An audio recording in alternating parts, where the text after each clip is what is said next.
Check 1 2, check 1 2.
Welcome back, everybody. It's good to see everyone here in the chat, and we'll be back doing another live stream. So before we get to questions and anything you guys want to talk about this evening, a couple little bits of housekeeping and some interesting things to talk about. So we'll be getting to questions here in a little bit. First, I want to acknowledge those who were first out of the gate. We've got one delish, Doughboy God, Brandon. Good to see you, Brandon.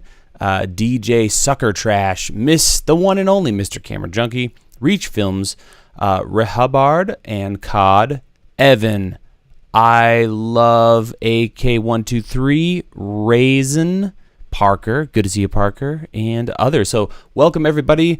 Looking forward to hanging out with you guys for the next, 40 plus minutes, 45 minutes. And I do want to let you know that in the description of this live stream, there will be a link to another stream that I'm leaving to after this one. So if you want to talk about the new Arri camera, the new Fuji XH2S or X2S, I already forgot. We're going to be talking about that over at the C47. So that link is in the description. And once the stream's done, I'm going to be headed over there. Let's see, we got a couple things to talk about here, so I'm going to hop over to a browser. This week on the channel, or really last week, the last couple weeks, it's been a lot of lens content. So for those of you who are not really into that, thank you for hanging in there. Let me move this window out of the way. And we're going to be going back to kind of, DSLR video shooter circa 2020 or 2021, and we've got another setup video. So for those who have seen this space that I'm in now and the kind of behind the scenes, we've got something similar coming next week. Taking a break from lenses because it's been a little intense and a lot of lens content. Secondly, some of you have noticed that I am now on Gear Focus. So if you want to score some secondhand equipment, or even really some stuff that's brand new that I just purchased and haven't been able to work into a video for whatever reason, or it didn't work out for my particular project, I'm putting a lot of that stuff over here on Gear Focus. And I do want to let you know this is not sponsored. They did not reach out to me. They did not ask me to do this. So this is just me trying their service because, like you guys, I'm not wild about fees on eBay. So I'm trying out Gear Focus. They're obviously a newer company, so it's not necessarily as smooth, but so far so good. And yeah, so I'll send a link and drop that into the chat. I should have put that in the description, I suppose, but I'll do that right now. Let's see if that goes ahead and comes through. Whoa, Infinity Land. Sorry about that, folks. But yeah, I just dropped the link to the Gear Focus, so you can find me over there. And I do want to kind of talk about one particular item here in a second that's super interesting. But yeah, putting some stuff up there. There's the item we'll be talking about here in a second. Last piece of business, over at the Academy. This is academy.dslrvideoshooter.com. This is where I sell all my camera guides. We have some new content coming up soon. So we've got the A7 IV, A7S III, the LUT pack, which I really appreciate your guys' feedback, and that's been amazing. We do have the GH6 coming and the Canon R5, and we have some new Canon cameras, which we can talk about if you guys would like, but I'll probably be doing another guide for the R7, so that'll be pretty interesting. But yeah, if you want to sign up for updates for all of this stuff, we've got LUTs for the GH6, LUTs for Canon and C-Log 2 and 3. All that's going to be coming, and you can hit this big button on the home page here to subscribe for updates if that's something you're interested. And now we're going to talk about this light, which I have for sale on Gear Focus because it has a really interesting story. So one of those strange things about doing what I do is not only are you reviewing equipment and people want to send you things to review often, but you often get things that aren't available yet, and sometimes they never become available. And that's what this interesting light is right in front of me. So let me kind of move my things on my desk around, and I want to briefly talk about this because I think it's really interesting, and I have not seen anything like it, and it never really came to market. I think it maybe showed up in Australia in some places. So for those of you guys over there, let me know if you've ever seen this. But this is the Allspark from Bowling. So Bowling had the P1, that really popular small LED light kind of before Aperture came out with the F7 and then the MC. So what's really interesting about this light, I'll go ahead and pick it up here, is it's a single LED panel that also is several individual LED panels that magnetically attaches to this frame here. Let's see if we can get that in focus. There we go. And you can see these contacts over here where it communicates and acts as a single panel, which I think is really interesting. So it's kind of like an Aperture F7, but 3 of them and a bracket that kind of snaps together. So I can throw it on here. It just magnetically connects. And then on the back of the light, you can see you can power it via a cable, which we can look at here in a second. And then there's these 3 different spots, cutouts in this panel so that you can still use MPF batteries. And then on the light, you've got a little LED display, battery indicator, and the control. So I really wish this had come to market, and I've reached out to the company and said, hey, I've got this thing you sent me years ago. What do you want me to do? They never reached out, so I thought I'd just pass it along. But it's just super fascinating. So I won't turn it on, but it's a bicolor light. It's fairly bright. And, I think it was first talked about in 2018, so it's a little older, but I've just never seen anything quite like this. So it's really, really interesting and just fascinating stuff, things that just never came to fruition, even though it's a pretty solid, especially for 2018, this is a pretty great little product. So anyway, that's the Allspark from Bowling. And if you want to own a piece of, I don't know about history, but something that never came to market that still totally works, that's available over at Gear Focus. So now, let me go ahead and set this on the floor. We'll just kind of shove it over here, and hopefully I don't knock over my preamp. Didn't really plan that part out very well. And let's get to your guys' questions. So, yes, Brandon, hopefully Lava Cat is going to be a reality for me at some point. If you have a question, I'm going to start at the bottom of the chat. Go ahead and fire away, and we're going to get this party started. Alex, good to see you, my man. What else we got? What are you making? Jacob asks. If you're talking about the video that's coming up next week, it's kind of a redo of my main set. So I have some really interesting monitoring solutions, a patch panel that I've never seen before, and some stuff I'm really stoked about. Super nerdy stuff, but if you do anything like this where you're filming yourself or, doing meetings or doing any kind of YouTube or tutorial courses, filming any of that stuff, it's pretty amazing. So it'll be a lot of fun. It's essentially what I've learned 10 years of building little sets, desk setups, and things like that. So what do we got? How did this never get to market? I don't know. Really interesting light because you can kind of use it like a key light or pop them all out and spread them across your set, lighting up different things. Super interesting. I'd love to see Aperture actually do something like that with the MCs. Wouldn't that be cool if you could take a bunch of MCs, snap them to a bracket, and they could be powered from that bracket. Kind of interesting. Kind of like what they have with their case, but a panel that you could throw on a stand. Excuse me. Did you decide what Lava Cat will be? No, I did not. And for those who don't know, this was over at Camera and Flask last month.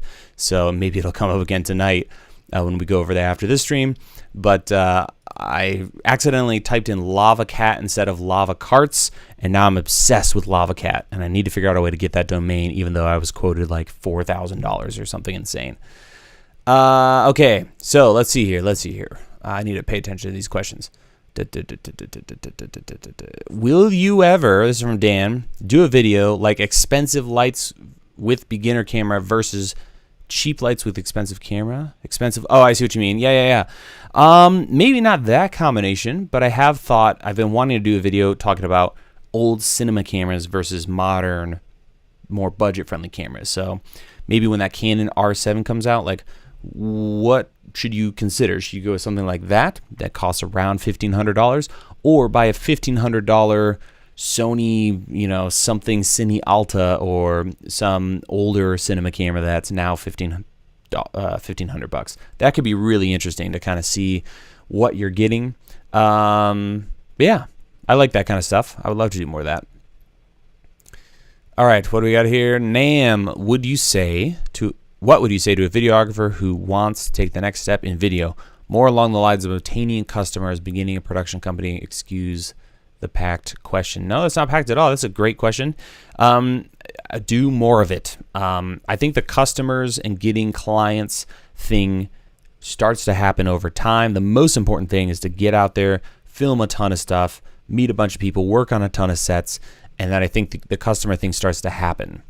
For me, I started on a production, or getting into productions and just helping wherever I could, then worked my way up to camera shooter, editor, and then, kind of like DP gaffer. And then at that point, I didn't really get too much into producing, then directing, because I found I just didn't really enjoy that stuff as much.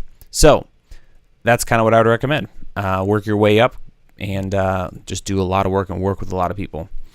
Mr. Camera Junkie, Sony, new APS-C lenses, and Canon has an APS-C 10-bit. Thoughts? I am thrilled with what's happening in APS-C land recently. So yes, very excited for that R7. I have been dying for a decent, something interesting and new in the budget category from Canon for a long time. So this camera came out, the Canon RP, which is fine. But I kind of miss the old days, the 5D, the 7D, stuff like that. So this camera gives me that kind of like, ooh, those happy fuzzy feelings, because we have Canon C-Log in a $1,500 Canon camera. So I'm really excited about that. Also, with Sony's new APS-C lenses, I hope that means we're going to get something similar from them. And I would love, can you even imagine a 6K downsampled to, or oversampled to 4K, maybe 120 frames per second, I don't know, A6700, A7000, whatever Sony would call it, with 10-bit. Oh, that would be so good. We've been on this like whole full frame, more expensive thing. So long story short, Mr. Camera Junkie, I am really, really excited to see what is going to go on. Hopefully we're chilling out on the full frame. I love full frame, don't get me wrong, but I miss, talking about budget stuff, and all the budget stuff has been kind of pooey for a while. Mahalo for sharing your expertise. Thank you. Would a key light like the Elgato be practical as a desk lamp? I prefer soft light that can be used for top-down shots. I think those lights are a little small for my taste. I like big light sources. Even this one I'm not really happy about. And it's what, a 40-inch, 6-inch, something like that. So I like big lights. And I think those are fairly small. So maybe an LED matte, but you could totally use it as a desk lamp. Right, we talked about Lava Cat.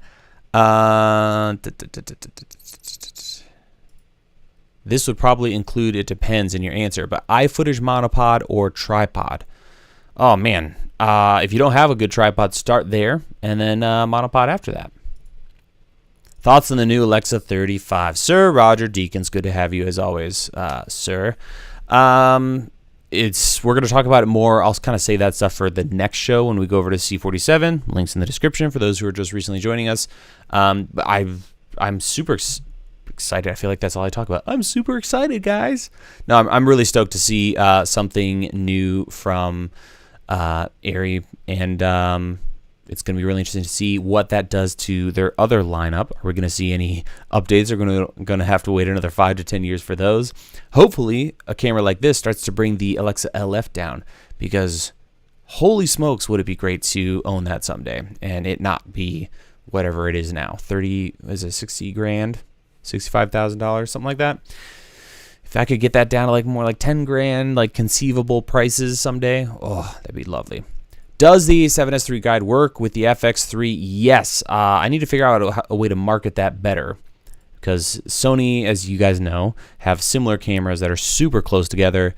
So it's an A7S III guide, but it's pretty much an FX3 guide as well. It's 99% of the way there. Best budget RGB key light. Probably something from what is that company? GML. Godox maybe. Do they have an RGB? But I think GLM. That doesn't sound right. Something like that. Yeah, that's probably what I would say. Or like Amaran's new light mats. I love the Amaran P60C. You could shoot that through some diffusion, and that thing kicks hard when it comes to output, which is awesome. Do you have any tips on how to improve the steadiness of your camera while shooting video handheld? Fantastic question, MVV Shepherd. It's going to come down to weight.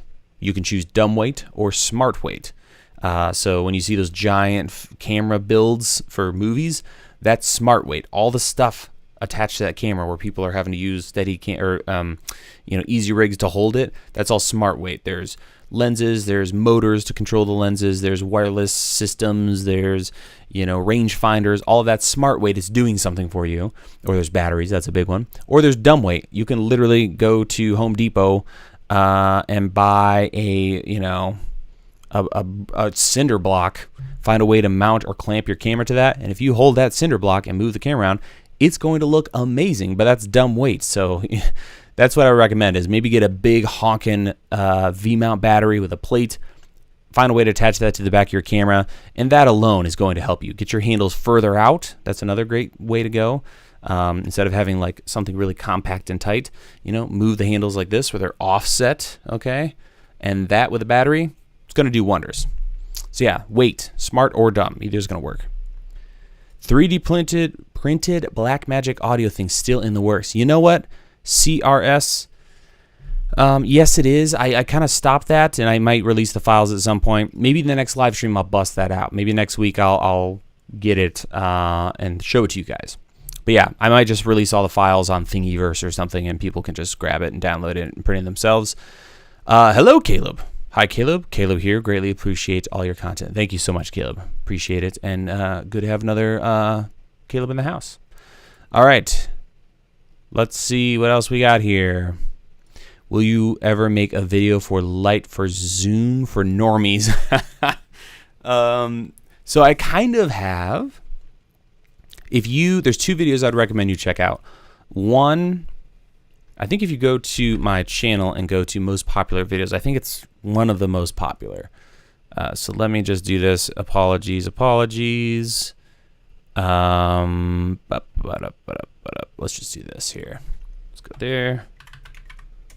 Let's go to the channel. So if you go to the YouTube channel, you go to videos, you sort by sort by most popular. This one right here, entire YouTube studio on one desk. That's kind of a good beginner's video. Another one, let's see, if we search the channel for 2000. So I think it's like a $2,000 desk setup. There it is. This is another one. We got an ad. I'll just go back to this. This one. Video desk setup for under $2,000. In that video, I do a lot of like, oh no, it wasn't that one. I'm so sorry, guys. I know what it is. What are we doing? This one. This $130 video desk setup rocks. So in this video, I break down, I just slowly build up the lighting, and you get to watch as it slowly goes from terrible to much less terrible. So I would recommend starting with that. And that'll hopefully help you out here. So let's go back here. Let's close that. Will you ever try Olympus? Probably not, Andy. It just seems like every time I look at it, it's like, well, Panasonic. I know the autofocus is better, but then, log and some of that stuff isn't as solid. Zcam E2 E2 S6 or Pocket 6K. Oh man. I'm gonna go with, if you use Resolve and you care more about image quality and raw workflows, go with Blackmagic. If you prefer more camera ergonomics and you care less about raw, then go with the Zcam. And hopefully people who have shot on the Zcam can attest to that a little bit. Well, you should check out the past videos I've done. You can pick up an F3 for, I want to say, under $1,000 still. $1,000, $800 if you buy one that's kind of beat up. Actually, I think I have one for sale, or at least it's going to be for sale in the next couple weeks. I'm going to be selling, unfortunately, both the Red cameras, all these budget cinema cameras. I just have to move them, unfortunately. Yes, I will be doing one on the R7. Best first budget all-rounder light. Amaran color, panel, tube, or COB. Ooh, JD2. I'm going to go COB. If I could only buy one light on a budget, and it was my first light, it would probably be the Amaran 100X or 200X. That gives you bicolor, so you can do things like warm up your key so everything else looks blue and kind of like moonlight evening action, or use it in full daylight. That would be what I recommend. And then from there, if you want to add some color, yes, the P60C is ridiculously bright in RGB and bicolor mode. That light is such a sleeper. I feel like I just talk about it all the time because it really is, when you look at the specs and see it in person, the brightness on that easily blows much more expensive fixtures out of the water. What camera backpack for RF body and 5 tiny primes? Man, camera bags and backpacks are super personal. I like the everyday backpack from Peak Design, but I know a lot of people hate it. So Think Tank makes a lot of great stuff, and I'm sure everyone in the chat can hook us up or you up with their recommendations. But I know that's super personal. Really tricky to recommend bags because everyone's different. How do I display the chat on stream? There's a link to the software I use in the description. It's called Ecamm. So I think it's this third link below this video. Do you think the availability issues with equipment is causing issues across the industry with people going for what's available rather than what's the best fit? That's an interesting take, Colin. Yeah, I would agree. I mean, hey, if you've got to record audio, or you need a new camera, then you got to give what's available. You really have no other option. I wonder what the rental industry is like right now. I wonder if that is actually at an all-time high, because you could conceivably get what you want. But I think you're probably right. I think a lot of people probably are using gear that is available as opposed to what they want. But hopefully that turns around in the next couple of years. We'll have to wait and see, though. And if you want to get depressed, read The Fourth Turning. And I'll just leave it at that. In what order should you Man, you guys are, first of all, can we just take a second and say you guys are just doing amazing with the questions. Really solid questions tonight. Very much enjoying these. These are great questions. In what order should prioritize my story directing as for budget short filmmaking? Account for resources and location, then write story, or vice versa? I think story first, because you can always take a story and kind of, tweak it a little bit, bend it a little bit, knowing what, I don't know why that chat popped up. Yeah, but you can take your story, and once you have a good story, you can start to be like, all right, here's the resources I have available, and tweak it, bend it to make it work. But yeah, 100% story first. I mean, feel free to be inspired by locations and things like that. Bye-bye EOS M line. Brandon, in a way, good riddance. I mean, those are fun little weird cameras, but I hope we're done with no log, contrasty, pixel binning stuff. Got a weird C302 question. I've got one set up into a capture card for Teams Live event right now, but sending from another monitor or record doesn't carry both input 1 and 2 audio, only input 1. If I remember correctly, there should be a switch on the camera to switch between stereo and mono, and that'll let you control what goes out. But that's a good question, because what goes out over HDMI versus what's recorded. So yeah, I don't have one in front of me. I can't tell you, but see if there's a switch somewhere where you can control, or in the menu system there might be buried somewhere in there, and maybe someone knows here in the chat. There's some kind of mono stereo HDMI output setting. Let's see. How much should a videographer charge for a wedding event? 10-hour session. That depends on a lot of stuff. How many people are you hiring, if any? How good are you? How broke they are? How much you want this for the reel? All those come into play. But I've heard it time and time again. You should be a little scared when you give them the price. That's what I would say. If you're not a little scared, then you're probably pricing it too low. Unless you're just getting started, you got to do what you got to do. Boomer here, completely new to videography and cameras. Love the vids. Well, thank you, Ram Racing. Happy to have you aboard. Is it possible to connect your Rode video mic go to with the wireless to? Sorry, I'm just curious about it. If I could use it as an easy boom connection. I'm not sure what you mean. Rode video mic go to. I see. Yes, 100%. Absolutely. Do it. I've done that a lot. In fact, if you, I feel like I've covered that in a video in the past. But yeah, wireless, 100%. Use the goes, hook them up, use them on a boom. It's super fun. Just recently bought the S5, and people keep saying that native is better than adapted. Is there a noticeable difference? Quality of footage? Oh, dude, forget native. I would say totally bail, especially on Panasonic. Those people are crazy because you're not going to use autofocus. And unless you're really into one-time, autofocus, I love manual lenses. In fact, I'm less and less interested in autofocus because I'm discovering some wild vintage stuff. But if I was on the S5, just like on my GH6, I prefer manual. And going with vintage or cinema lenses. So yeah. Forget that. Go adapted. Just get a good adapter. That's definitely going to massively help your experience. Roz, good to see you. Thank you for hanging out and for saying hi. All right, George, will you ever make a video for lighting for Zoom? Oh, we did that. Right. Yeah, check out those videos I mentioned early in the stream. Yes. Oh, I'm so far behind. Everyone's talking about GVM. There it is. All right, as I'm behind, I'm jumping toward the bottom here, and then if I missed your comment, just hop right back in and copy and paste that. We already did that.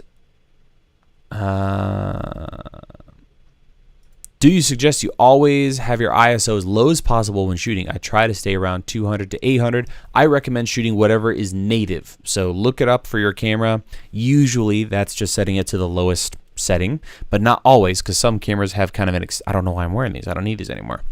Some cameras have an extended ISO range, so they have like fake, if you will, ISO levels.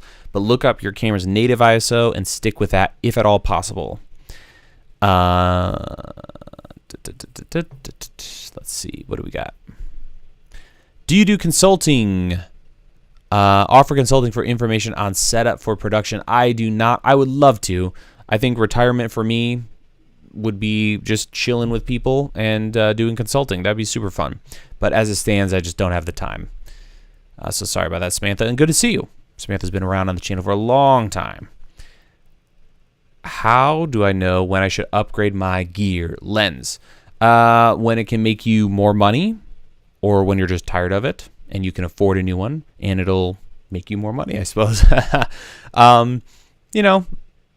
If you feel like you're asking the question, maybe you're good, Yeah, I would go with that.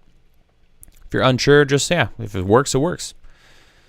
I'm almost done with my video battle station desk. Nice. Please, yes, he says, can I share with you? Absolutely. I've not seen anyone build that yet. So maybe that's just the super niche thing. But if someone out there, you included, are making one, please tweet it, throw it on Instagram, tag me. I would love to see that. Okay. You had a lens video that you expressed disappointment about the performance. Has the video improved since? Oh, I don't even remember which one that was. I think it was, it's the Surae. That one pretty much bombed, according to like what I normally get. So, well, no, yep. 30,000 views 3 weeks ago, which I know for, depending on your channel size, that sounds amazing. But for my average, that's pretty low. It was this one right here, the $800 Surae Jupiter full frame lenses. I think they're great little lenses, super interesting. Yeah, that's pretty bad. But, these lens videos, these lens videos in general do pretty poorly. I just don't think people care as much about lenses as cameras or other stuff. And I don't normally do lenses, so that's probably why as well. Let's see, native, we talked about that. Oh, my native on the A60-300 is 800 and it feels grainy. Try overexposing your footage, pull that stuff down in post, and that should improve things massively. And if it's an 8-bit camera, so it might just be kind of yikes. How am I liking the GH6? Personally, love mine. Really incredible, the IQ improvement. Yes, Andy. I don't think people are ever going to get how good that camera is. It's going to be like the GH5, where like people who use it and know what's up, it's like, holy smokes, this is incredible. I love using that camera. Again, it's just autofocus, but something about that sensor, especially, it reminds me of like the Sony F3. There's something about that camera that I really like. The Blackmagic original cinema camera, the boxy, terrible ergonomics. Well, they're all, I guess, bad, but that one, man, I love the GH6 image. Really, really like it. And the camera just has so many amazing features. So my guide's coming up on that. That'll be fun. All right, I upload my videos and photos on Instagram. There is some filter, makes greenish and darkish and looks awful. Do you know how to repair it? Yikes, I don't know exactly what you mean. If there's a filter that's doing that. Will you ever do a review on the original C300? I might get to it. The thing with a lot of those older C300 cameras is they were maybe good for the time, but they just immediately got, you know, like the I don't know if I could recommend that, knowing that the C100 Mark II exists, as an example. But I'm sure I'll eventually get to it. Canon M50, like to go out and shoot video and photos, especially macro wildlife, but I shoot all kinds of stuff. I have to, should I go with for a camera or lens? I see what you mean. I mean, if you don't have a good macro lens, I would start there. Yeah, get a good, go check out Lawa from Venus Optics. They have some really cool stuff. And there he is, Matt Gray, 1999. I'm late, but I made it. Good to see you, man. And thank you, as always, for your overkill, unnecessary kindness with the donations, dude. It's good to have you here. Yeah, Samantha, shoot me an email. I can't promise I'll get to it or see it, but I will do my best. Okay, sweet. Tilt-to-float. Any thoughts, reviews coming? Tilt-to-float, what is that? Let me know what that is, James. Do OSS lenses really matter? I have FX3. Want to use my Ronin SC. If you're going to use a Ronin, they're less important, but it does help a lot. But I wouldn't, you know, it might not be the deal breaker, if you will. Okay, you have 120 grand. Do you buy an Alexa 35 knowing that several years later we'll get 80% of your cost back, or do you buy entry level LED volume and VR setup for the same amount? Yikes! Not LED volume. I'm gonna go airy, because you're 100% right. It's like buying a Lexus or a Toyota. You're gonna get, well, but way better of an investment if you would consider it that. Because the whole virtual production thing is, I'm going to be able to have one right behind me for, I don't know, $5,000, $3,000, the whole setup done. But right now we're in that early infancy where everything's really expensive and not very good, considering where it's going to go. So I would go with the Alexa 35. Okay. Shoot, I think I missed one here. For wedding shoots, what do you choose? Tascam. Okay, so this question, I'm going Zoom F2 because 32-bit float. Good question. That thing's amazing. F2, Zoom F2. Everything I'd be learned from B-roll was on this channel. Please do more videos about. Great. Thank you for the feedback. I 100% agree. I really need to get back to more tutorial-based stuff. And I'm kind of getting my annual I'm over reviews, so I'm sure you guys will be seeing that here on the channel more. Looking to jump from Pocket 4K to Sony FX6, nice. How does the All-I perform in editing? You're going to be really happy. I mean, even on the A7, everything Sony's doing codec-wise, I am thrilled with their current lineup. From the A7S all the way up, you're going to do great. My A7S III H264 All-I, that stuff edits like a dream. Currently messing around. Hey, what's up, Nate? Currently messing around with some acrylic mirrors for lighting. Do larger mirrors equal larger coverage in reflected light? So it's this weird combination, Nate, of the size of the mirror and the size of the fixture that's shooting into the mirror. So I found something that's around 12 by 12 is great for most setups. You can still get a big wall splash on that. I would only go larger than that if you have a light that has a lot of kick and you need to light a huge area. But about 12 by 12, 14 by 14, something about this big is really, really good. Little stuff is great for like little peppers of light, but I'm going to say 12 by 12 is the sweet spot. Oh, also, take some photo tape or some masking tape and put it across the mirror, and you can get all kinds of really, really fun stuff. But yeah, you probably didn't do that. But yeah, that's what I would say. Yes, that. What advice would you give someone who just started to charge people? Been doing this for free for a while. Yeah, charge, supply and demand. And like I kind of mentioned earlier, if you're really going to go for this, a good place to be is when you're a little scared when you send, the what's the word I'm looking for? When you send over, your bid, you should be a little nervous. And if you aren't, then you're probably a little too low. I don't know. Money making sites for photography. Are you talking about stock or just selling your work? Thank you, Mr. Camera Junkie. Would you recommend hybrid cameras or cine cameras for native filmmaking? Whichever you can afford. I talk about mainly hybrid stuff because I kind of like that wild, crazy, fun, cheap stuff. But, if I were buying today, it would definitely be something like an FX6, 9, Red Komodo, something like that. So whatever your budget, whatever you need, a lot of those hybrids are fantastic because you can still shoot great stills and they're tiny and affordable. Can you recommend, this is Joe, can you recommend a small RGB WW light that I can use as a spot in vertical space for about 4 feet? A spot. It's like a spotlight. Use as a spot, vertical space about 4 feet. Let me know exactly what you mean by that, Joe. Oh, here's a good question. AJ, between the Mikey and Sirui Jupiter lenses, which would you choose? That is a tough call. Let's see. So the Mikeys, you got the full set. I think Sirui is going to be filling out their set. I'm going to say that the Mikeys are more clean. The Jupiters, if you like some grunge, you want some flares just to be like slapping all over your image, then the Siruis. And the Siruis have that amazing feature of going to like literally this close to your subject. So you can get amazing macro with all 3 lenses, which is really cool. I would say build quality wise, I prefer the Mikeys, and then they're a little more consistent like when it comes to flaring. And if you just want a full set of all the focal lengths, go with the Mikeys. Otherwise, yeah, it's a tough call. Hopefully we'll see more of those Siruis. I would probably wait if you can. Honestly, that's probably your best bet.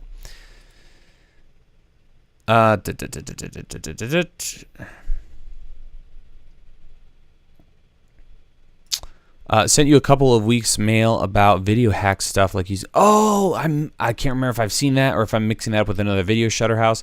But just send the email again. Just forward the same one. It's really tricky staying ahead of the email thing because there's a lot of it. Best budget on camera shotgun microphone. I'm gonna go Rode Video Micro 2 or the Deity S mic. Oh, there's so many now. Whatever the $50 is one. I did a review not that long ago. My latest Deity, it's like $50. Fantastic little on-camera microphone. All right, since I'm behind, I am going to hop down a little bit. Since I am definitely behind here. Oh, let's see. I saw some kind of interesting one here. Are you working on any new builds? Your videos inspire me. Yes, I want to get back into builds. I realized I hadn't done one in forever. I think it's been over a year. So next week we've got one, kind of. It's like another setup like this, a crazy desk setup for YouTube and other things. I want to do a tiny studio setup. So I've got a closet. Essentially, it's a closet in this studio, and I want to convert it into this, like, how do you turn a minuscule space into something like this? I want to build a production cart. So instead of going with a innovative $4,000 cart, I want to build one for hopefully just a couple $100 or $500 or something like that. What else we got? I'm working on a insane wireless monitor control thing. I'm working on another audio kit. I want to kind of do I've always wanted to have my own personal kit. I use whatever I'm reviewing and have been doing guides on and things, but I like to build up an entire kit for myself and do my own projects outside of YouTube. Maybe never even put it online, just because that's what I do for a living and it gets a little old. So for that, I would like to go through and essentially build kits for every department. So I want an audio kit, fully fledged audio kit, kind of video village monitoring solutions, an entire camera kit, grip kit, lighting kit, post kit, just the whole thing. So I think I'm going to do like a series going through all these different, setups and all these different kits, and that should be a lot of fun. Like down to like how I'm going to cable manage, the back of my wireless monitoring solution. So I'm looking forward to that. Super nerdy stuff, but yes. All right. Yes, kit. I agree. Carts are super fun. Let's get it done. And what we're going to do now that it's 4:43, I'm going to grab a glass of water, a drink of water. We're going to do a couple more questions, and then I'm going to head over to our next stream where we're going to be talking about the Alexa 35. And so let's do a rapid around here. Alexa 35.